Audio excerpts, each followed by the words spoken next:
Peace and blessings be upon all the prophets and messengers of Allah.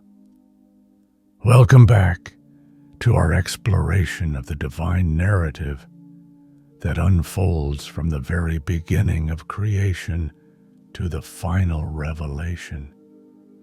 In our previous episode, we journeyed through the realm of the angels, those magnificent beings of pure light who worship Allah with unwavering devotion and perfect obedience. Close your eyes and imagine a being not of flesh or light, but of pure, smokeless fire.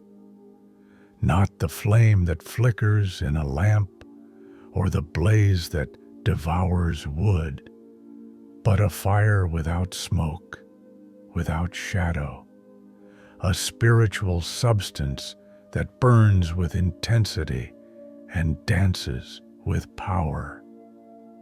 It was from this essence that Allah created a unique and ancient race, the Jinn.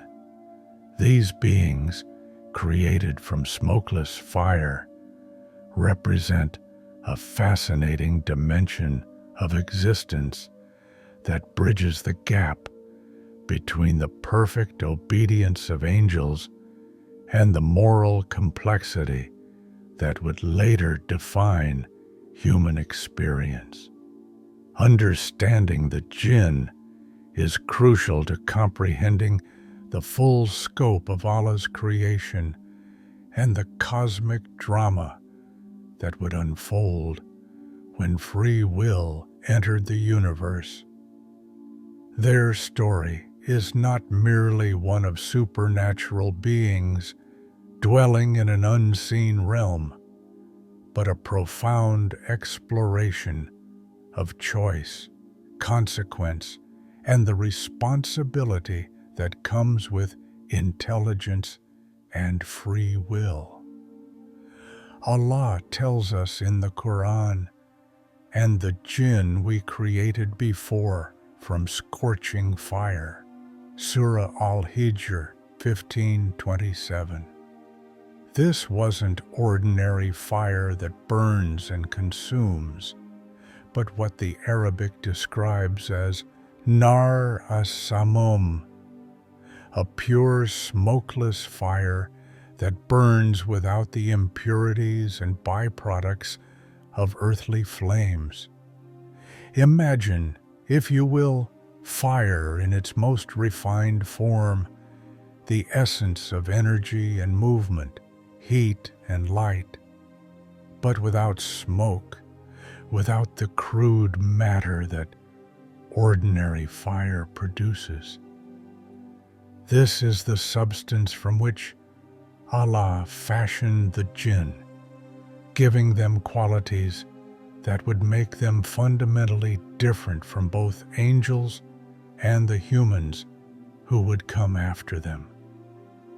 This fiery origin imbued the Jinn with characteristics that would define their entire existence. Fire is dynamic, ever-changing, capable of great beauty and terrible destruction. Fire can provide warmth and light, but it can also burn and consume. Fire is neither inherently good nor evil. It simply is, and its effects depend entirely on how it is used and controlled. The Prophet Muhammad explained this distinction clearly when he said, as recorded in Sahih Muslim, "The angels were created from light. The Jinn were created from smokeless fire, and Adam was created from what has been described to you," referring to clay, dust, and water. What made the Jinn revolutionary in the cosmic order was not merely their fiery composition, but the gift that Allah bestowed upon them, along with consciousness, free will. Unlike the angels, who were created with perfect obedience as their very nature, the jinn were given the capacity to choose, to obey or disobey, to believe or reject, to do good or evil. This was the first time in creation that intelligent beings existed who could look at a divine command and choose whether or not to follow it. The angels could not conceive of disobedience. It was not in their nature. But the jinn? They could hear Allah's guidance and decide for themselves whether to accept or reject it. The Quran reveals the complexity of jinn society in Surah Al-Jinn, where Allah tells us what some of the jinn said after hearing the Quran. And among us are the righteous, and among us are those not so. We are sects, having different paths. Surah Al-Jinn 72:11. This verse reveals that jinn society, like human society, contains the full spectrum of moral choice: the righteous and the corrupt, the believers and the rejectors, those who follow divine guidance and those who rebel against it. Their intelligence was not limited or primitive. The Quran and authentic hadith reveal that jinn possessed sophisticated understanding, complex social structures, and the ability to engage in deep theological and philosophical discussions. They could reason, debate, form communities, and even recognize prophetic truth when they encountered it. Long before humans appeared on Earth, the jinn had established their own civilizations. They built cities, formed governments, developed cultures, and created societies that in many ways paralleled what humans would later achieve. The Quran gives us glimpses of their advanced capabilities when it describes how some jinn worked for Prophet Sulaiman, building magnificent structures and creating works of art. They made for him what he willed of elevated chambers, statues, bowls like reservoirs, and stationary kettles. Surah Saba 34:13, indicating not just their ability to perform manual labor, but their capacity for artistic creation, architectural innovation, and complex engineering. Their society was hierarchical, with kings, nobles, and common folk. They had their own forms of worship. Some devoted themselves to Allah, while others followed various forms of falsehood and rebellion.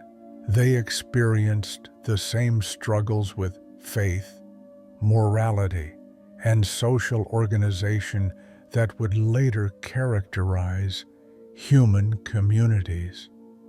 What's particularly fascinating is that jinn civilization included the development of their own forms of knowledge and technology. They could travel vast distances quickly, access information from distant places, and manipulate the physical world in ways that appeared miraculous to humans.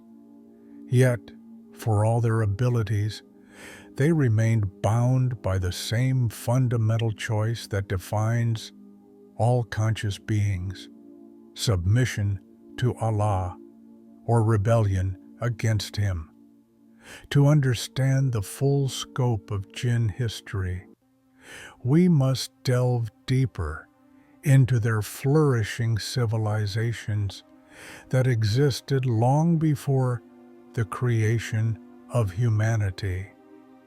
Classical Islamic sources, particularly the works of Ibn Kathir in Al-Bidayah wal-Nihaya and the commentaries of At-Tabari, provide glimpses into this extraordinary period of cosmic history.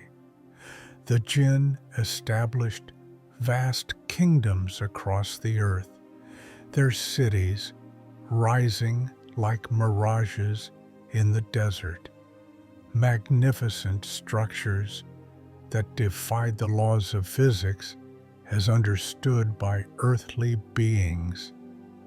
These were not crude settlements, but sophisticated metropolises with towering spires that seemed to touch the heavens, marketplaces that buzzed with trade between different tribes, and centers of learning where the most brilliant minds gathered to contemplate the mysteries of existence. Their architecture was unlike anything that would later be built by human hands. Constructed from crystallized fire and hardened light, their buildings could shift and change according to the will of their inhabitants. Palaces floated above the ground, suspended by forces that humans would not understand for millennia. Gardens bloomed with flowers of pure energy, their petals shimmering with colors that had no names in any earthly language. The Jinn possessed knowledge that spanned the cosmos. They could perceive the movements of celestial bodies, understand the language of every created thing, and communicate across vast distances through means that transcended physical limitations. Their scholars developed complex theological systems. Their philosophers debated the nature of existence, and their mystics sought union with the divine through various forms of worship and contemplation. Yet, this golden age was not without its shadows. The gift of free will that Allah had bestowed upon the Jinn manifested in all its complexity. While many Jinn dedicated themselves to righteous worship and the pursuit of knowledge, others chose paths of rebellion and corruption. Factions emerged within their societies, ideological divisions that would eventually lead to catastrophic conflicts. The cosmic conflict, the war between Jinn and angels.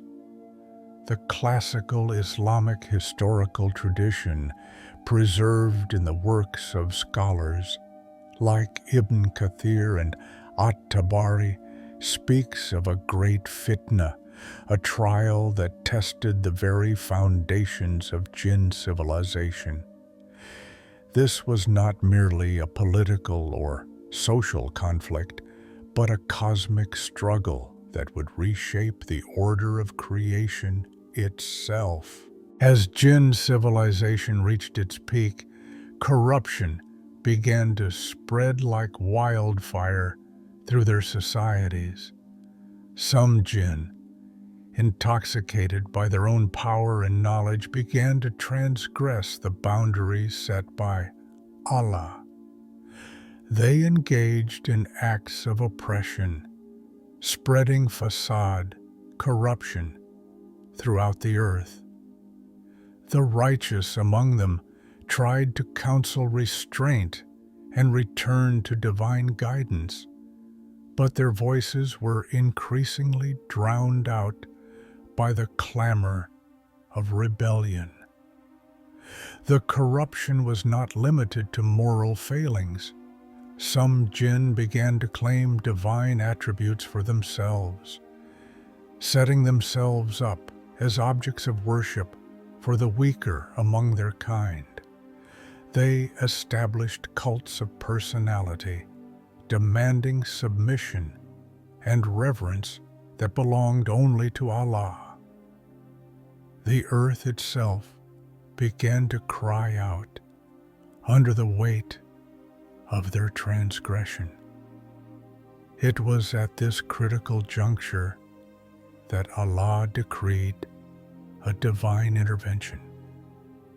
The angels, who had observed the growing corruption with perfect knowledge of its ultimate consequences, were commanded to descend to earth and restore divine order. This was not a decision made in haste or anger, but a manifestation of Allah's perfect justice and mercy. For allowing the corruption to continue would have led to even greater destruction. The Quran alludes to this cosmic conflict when it speaks of the angels' concern about the appointment of humanity as vicegerents on earth. Will you place upon it one who causes corruption therein and sheds blood, while we declare your praise and sanctify you? Surah Al-Baqarah 230. The angels' question reflected their knowledge of what had transpired with the jinn. They had witnessed firsthand the consequences of granting free will to intelligent beings. The war that followed was unlike any conflict in the history of creation. It was not fought with physical weapons alone, but with forces that transcended the material realm. Angels, beings of pure light and absolute obedience, confronted jinn, creatures of fire with the capacity for both tremendous good and terrible evil. The very fabric of reality trembled as these cosmic forces clashed. The angels, acting with perfect divine mandate, systematically dismantled the corrupt jinn kingdoms. Their cities of crystallized fire were shattered, their floating palaces brought low, their centers of learning reduced to ruins. The rebellious jinn were either destroyed or driven to the furthest corners of the earth, while the righteous among them were preserved by divine mercy. Yet this was not a genocide or an act of cosmic cruelty. It was a divine recalibration, a necessary intervention to prevent the complete corruption of creation. The angels acted not out of hatred or jealousy, but out of perfect obedience to Allah's command and in service of ultimate justice. In the aftermath of this cosmic conflict, most jinn accepted their humbled state and sought to rebuild their societies according to divine guidance. But one among them chose a different path.